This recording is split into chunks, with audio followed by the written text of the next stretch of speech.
Hello, welcome back. And I know that so many of you have tuned in and seen the Duchess of Sussex having a talk with Fortune magazine's Emma Hinchcliffe about courageous leadership. And the Duchess of Sussex, by the way, she dropped so many nuggets of wisdom. She is truly wise beyond even her years. So, what an insightful conversation that he had. And it was outlined here very wonderfully on Fortune magazine's website. And I'll also just add in some quotes that she spoke of that were so standout. So let's go straight into this review of the conversation. And it went like this. So they talked about, and I'll paraphrase here as I start off covering the review of their conversation. They talked about the online space and particularly how Meghan has been able to navigate it and avoiding cyberbullying on social media platforms and, all that comes along with the negative side of that.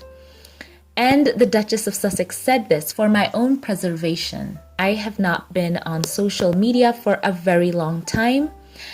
And she said, I made a personal choice to not have any account, so I don't know what's out there. And in many ways, that's helpful for me. So that was very interesting as well. She spoke about the fact that, she had her own personal Instagram account and her own social media. And this was before her also marrying into the institution. And she talked about having the Sussex Royal with the institution. And she said that was kind of different for her because that was managed by a team. And it was something that was a requirement as part of the job. So the article goes on to say that over the past 4 years, the actor turned Duchess turned activist has been dissected and in many instances disparaged across the internet. She spoke about the consequences of toxic digital behavior at an earlier Fortune conference last month and revisited the topic with a bent towards self-care takeaways and other thoughts on how women can lead with both caution and courage during this week's event. So Meghan spoke virtually from her home in California. Building healthier online communities has become a focus for Meghan, along with her husband, Prince Harry. She founded the Archie Foundation, which aims to address and mitigate the negative side of social media and make headway on other causes that are core to the couple. Her conversation with Fortune comes at a time when all eyes are on platforms like Facebook and Twitter and the impact that misinformation and conspiracy campaigns that flourish on these sites could impact the US election. Of course, there are also the issues of very real mental health that social media usage has on many users. I have a lot of concerns for people that have become obsessed with it. This is Meghan talking about social media.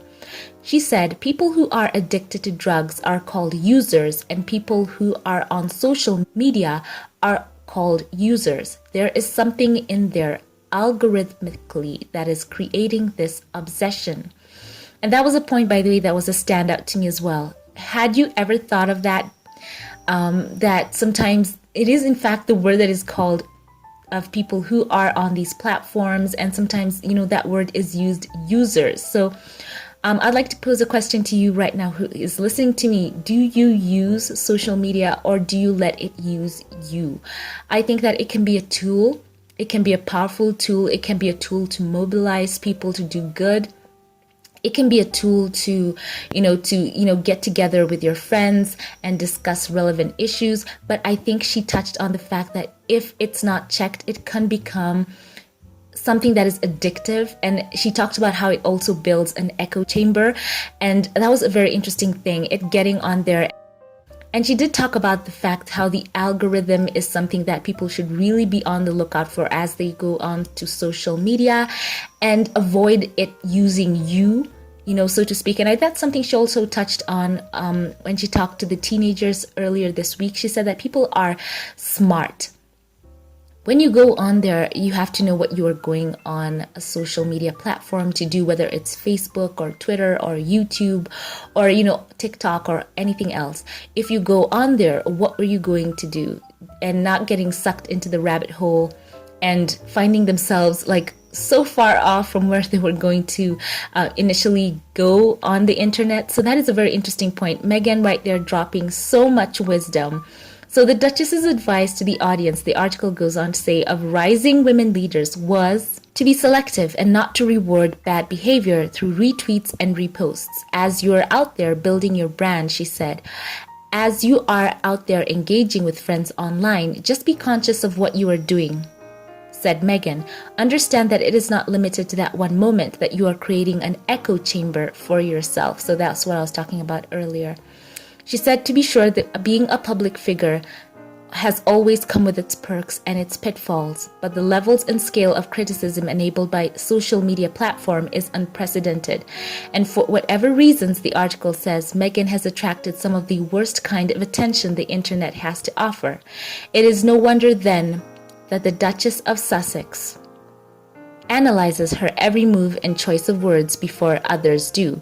As a new mother in the spotlight, she has even more at stake when choosing how to use her platform.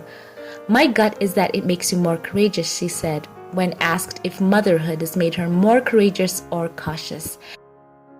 She said, it makes you so concerned for the world that the children in quotes, are going to inherit. At the same time, I'm very cautious of putting my family at risk by saying certain things. I try to be very clear with what I say and not make it controversial, she said. So, it's interesting. She says that she is doing it with her son in mind and her husband as well. Every engagement she has, every one of these talks, she's saying that, it's with that perspective of caution and wanting her son to have a better world than she has. So it's so wonderful. Those are the points that stood out to me. Don't reward bad behavior. Watch out for the echo chamber. Watch out for the algorithm. And for me, my own paraphrase is, are you using social media? Is it a tool that you use, or does it use you? And also something else that stood out to me, I cannot forget to mention these 2 points. She said sometimes making the best decision for yourself and your family might not be the most popular one. And she said when you live authentically, then that really does nullify the risk, in quotes. And she said she always remembers the phrase, my faith is greater than my fear. So it's good to see that. And we did know that from I think it was the book that was released, that they talked about how she used to have someone she would pray with in school. So I know that, her faith is something that really does carry her. So these were just some standout moments to me. And yeah, it was just such a great conversation. So I'm so happy to share this with you. Share your thoughts with me now in the comment section below. So before we sign off, as always, I do love to share the Patreon comment of the day. And before I do, I'd also like to thank my newest Patreon supporter. Thank you so much. You go by the username Bunny. So thank you for choosing to support me on my Patreon.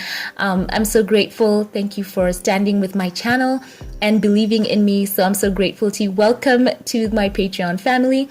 And for the Patreon comment of the day this time, the highlight is from my Patreon supporter, from Diane Hawkins. And she says, Meghan and Harry empower others as they lend their collective power to great causes. Thanks the Sussexes for keeping your eyes on meaningful endeavors. While drowning out the noise, you are appreciated. So thank you there, Diane Hawkins, for that Patreon comment.